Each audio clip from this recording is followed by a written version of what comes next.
Hello everyone, this is the LEGO Star Wars Boarding the Tantive 4 set. It has 502 pieces. This is the size of it relative to the box, because the box is right here. So if you see it on shelves, hopefully that'll help you to understand that the picture is just about life size that's on the front of it.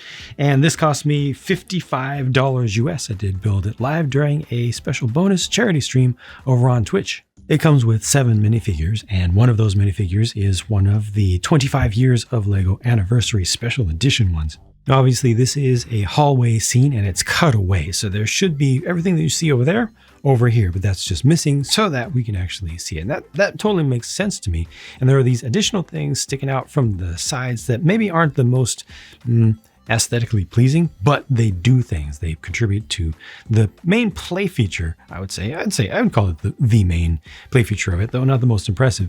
They just move some stuff that causes, you can see a little bit of the ground there just moves out of the way, so you can have the different characters being knocked over as they or launched as they shoot each other, down the hallway. The hallway itself also shows some battle damage against the wall, so some of those 1970s panels have been removed, and they've got the suggestion of lighting of fires and things behind there. These are stickers on the wall along here.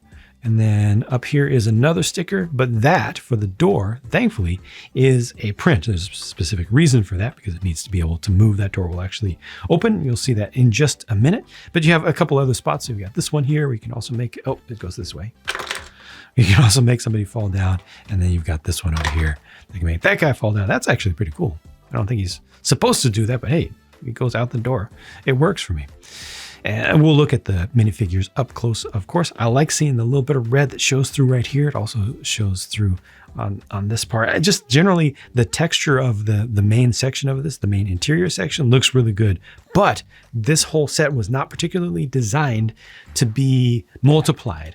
A lot of folks are going to want to get multiples of this and make a larger scene for sure. It's not really designed for that. It is specifically designed, though, to have 2 of these purchased and put back to back 180 degrees apart from each other, where the other side's wall will be here. So you get half a wall open here, half a wall open on the other side. It's not the best thing. Maybe it helps for play. It's good for play, but for display, not so much. Looking around the back, you've got some mechanism here. So you've got a lever that you can grab onto from over here, but really I think it's mostly just used as more of a stopping point. You can also grab it from the other side. And what that does is allow Vader to get through the door, or you can just start the process. It depends on which portion of the hallway assault that you're looking at. If you're looking at the Rogue One or a New Hope version. But basically, this will just move the door out of the way, and then you have just the cut or burned out sections around the edges, which looks good.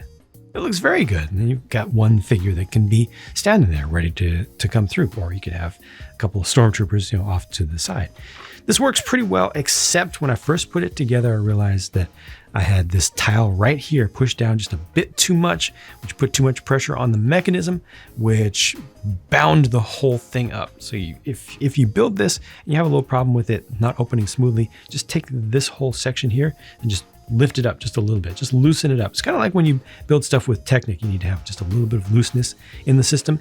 Otherwise, this works pretty well, but it was getting caught for me just on the side there. It's not the most, it's a slightly fragile build, just especially the edge there, but it looks nice. The only thing that I particularly don't like about this is that it's specifically designed to have Vader standing there, and he can't stand there without looking all dopey, leaning way back like he's about to dodge some bullets in the Matrix or something like that. He has to lean that far back in order to clear all the mechanism there. I guess I could get him slightly closer, ever so slightly. And you could also see the lightsaber blades. Some folks probably already noticed that. You see the lightsaber blade over the top from here, even when it's closed up. So yeah, that could have been just a little bit better. If he had a little more room and could have his lightsaber blade, down, I think it would have been nice to be able to angle this like this.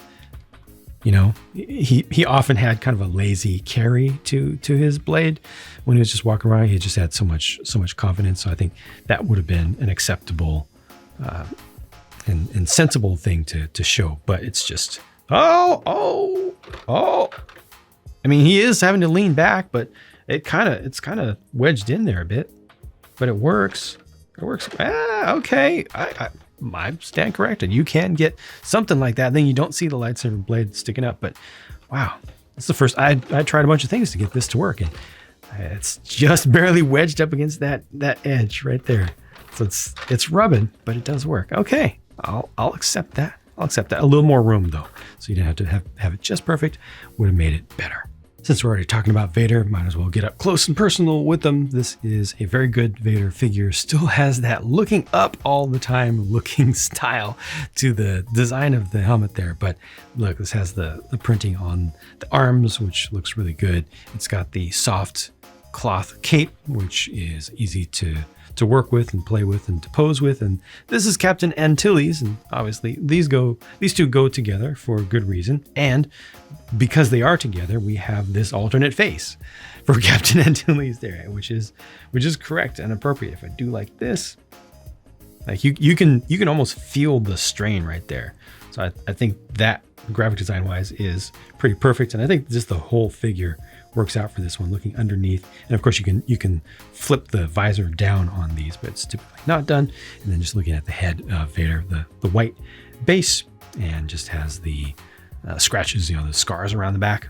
Here are the two unnamed rebel friends. They are identical. I've just turned the head around on one of them, so it is a two-sided head to give you a little bit of variety like that. And it's just them, so you can't ask for more variety than that. They use the exact same helmet, of course, with the black visor piece, and this is just what the print looks like around the back.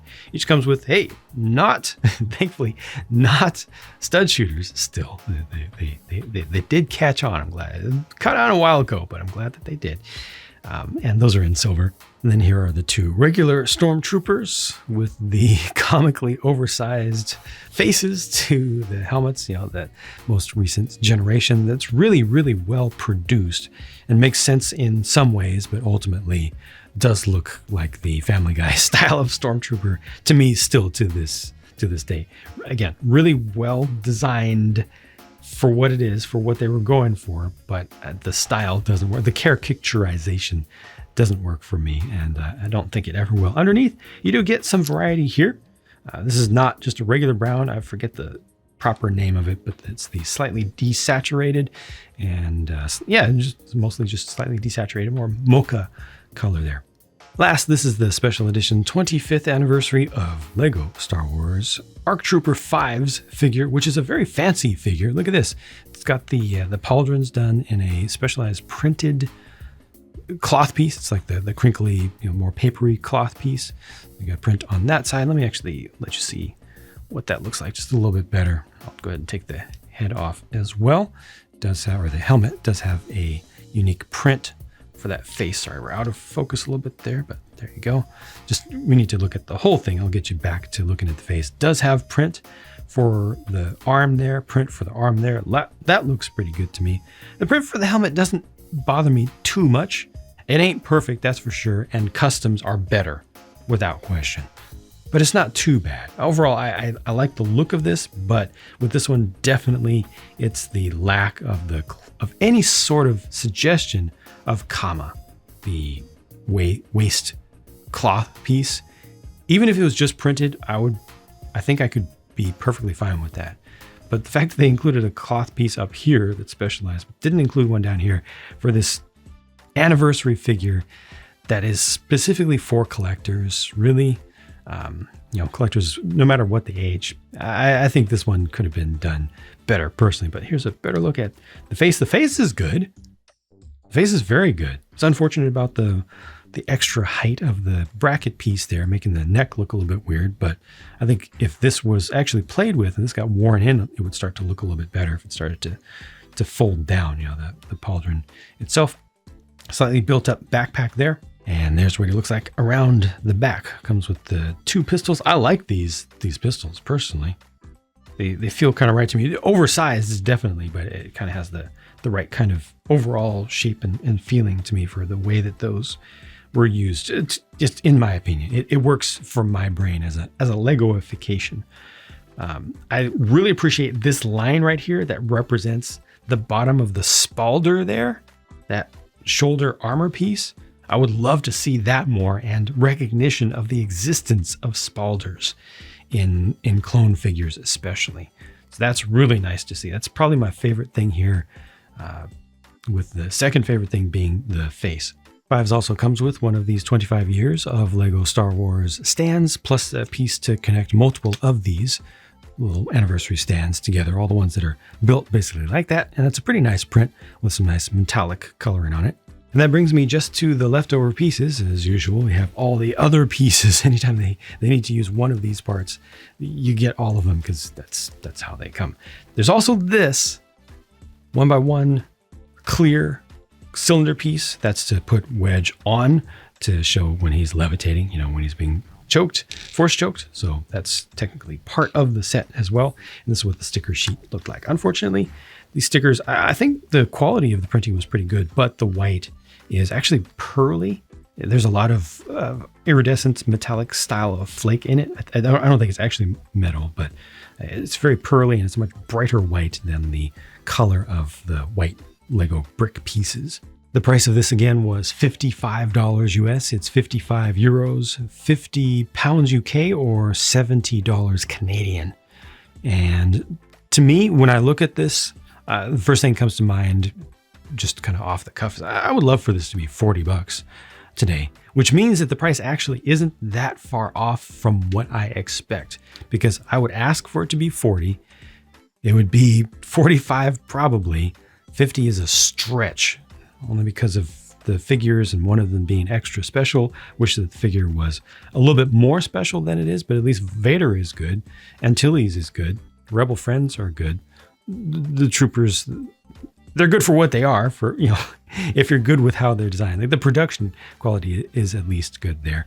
Would have felt a little bit higher in value if it used only prints, like the door over here. That door print is nice. I would love to be able to mask that. Yeah, so stretching to 50, and it's actually 55. So I don't think this is as overpriced as I thought originally, just based on seeing it in person and the impression that I get from my own personal experience with different Lego sets, and also other, just paying attention to the prices of other collectibles. I think the design could have been a little bit better. I think if it was designed to be multiplied from the start, unfortunately, it probably would have been smaller, or it would have been even more expensive still, because this is built specifically to a budget. I do like how some of this works out. Once you get it working right, I like that edge especially, but this doesn't look good around the back. It's not designed to look good around the back, but at least there's nothing added here as far as value. This is really just to be seen and played with, looking at this side of it. So all in all, I just don't think that it's the very best it could possibly be. But if you like what you see, I don't think you're being ripped off too much with this one for a Lego thing with this many figures, with this much stuff. You're just being ripped off a little bit. That's where my mind has ended up settling with it. Those are my thoughts, though. Just one person's personal opinion. Appreciate you taking your time to watch the video, and hope that I provided some value to you to help you to come to your own conclusions. Thanks, and I'll talk to you again soon.